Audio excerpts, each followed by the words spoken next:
के मशहूर बिल्लाही मेहरबानी कुंभारे जो पहलवान शाकम करवाए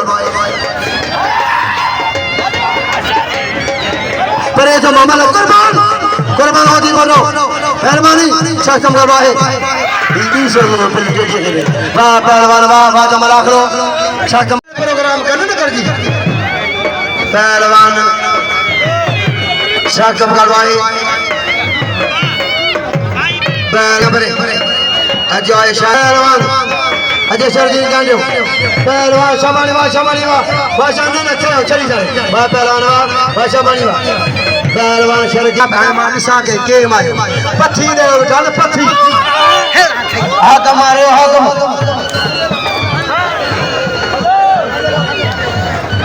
पहलवान गफूर के गफूर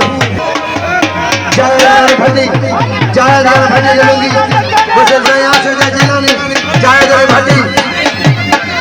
वकील करे सर नाम के अपन सर का करे सर वकील डायरी वो भी बोलो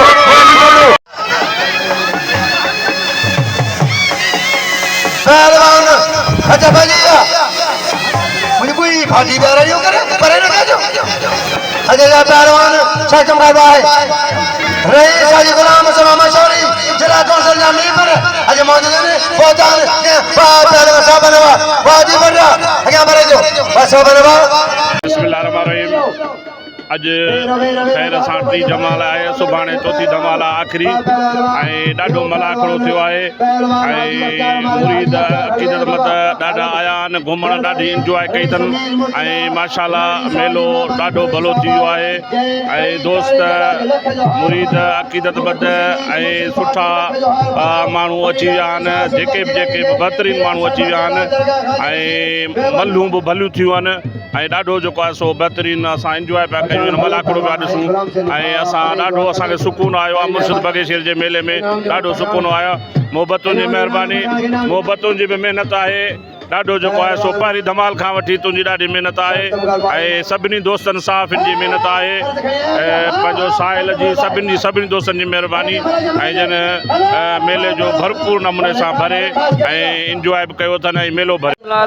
जीअं दरगाह सरकार कामिल शाह जो मुतवली अॼु असां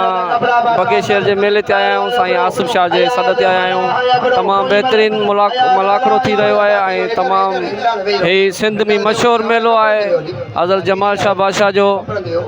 असांखे तमामु बड़ी ख़ुशी थी आहे त हीउ ॾींहुं मेलो अञा वधंदो वञे इंशाअल्लाह हिन मेले सां असांजो मोहबत ऐं प्यार बि आहे सिंध सखावती डिसंबर जो ॾींहुं हलनि पिया हीअ रांदि बि हिकु सिंध सखावती वास्ते सां हीअ डिसंबर जे लाइ आहे वॾियूं महिरबानियूं माशाअल्लाह फर्स्ट क्लास मतलब सचो है ना हाँ पेरे सरदार आयो सायास निजाम फर्स्ट क्लास है केर केर कढायो तो अरे संजाज हुसैन जतोई अरे सोमदार जतोई अरे दिलशेर जतोई ॿिया बि दोस्त थोरो अचणा पर थोड़ी देर थियो इंशाल्लाह मेलो चारे सुभाणे ईंदासूं इंशाल्लाह इनाम रखंदासूं ॾींदासूं वेराईंदासूं हाजी गुलाम सुबह मशहूरी जमात यूसी जो जमात पीपल्स पार्टी जो सदर आहियां ये मुर्शिद जो मेलो आहे हिते असां बचपन नंढे हूंदे खां हिते ईंदा आहियूं हर माना मेले में ॾाढी ख़ुशी थींदी आहे हीअ असांजे ॻोठ जो मेलो आहे मुर्शिद जो मेलो आहे हिते असांजे सिंध जा ॿार ते पंजाब बलोचिस्तान सूबनि जा माण्हू ईंदा आहिनि हीअ मेलो आहे मोहम्मद हनीफ शाही ज़िले हारी कमेटी जो सदर साईं जमाल शाह दरगाह जो मेलो आहे हर साल तक़रीबन जीअं असांजो हिते पांधीड़ा ईंदा आहिनि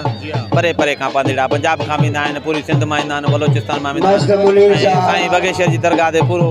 धाम धूम सां मल्हाईंदा आहिनि जीअं ईद जी ख़ुशियूं जहिड़े हिसाब सां मल्हाईंदा आहियूं मल तमामु भली पई हले कुझु मलूं सुठियूं थियूं आहिनि हज़ारे माण्हू ॾिसो शौक़ीन आया आहिनि मल खे ॾिसण जे लाइ सिंध पंजाब खां बलोचिस्तान खां मल आया आहिनि चौथी मल अॼु मलाखड़ो चौथों सुभाणे फाइनल आहे दरगाह जो जेको बिल आहे सुभाणे ॾींदासीं ऐं तव्हां पाण ॾिसो पिया त मां सम्झां थो पूरी सिंध खां माण्हू हिते अचनि था राति बि तव्हां ॾिठो त हज़ारनि जी तादाद में माण्हू मेले खे घुमी रहिया हुआ।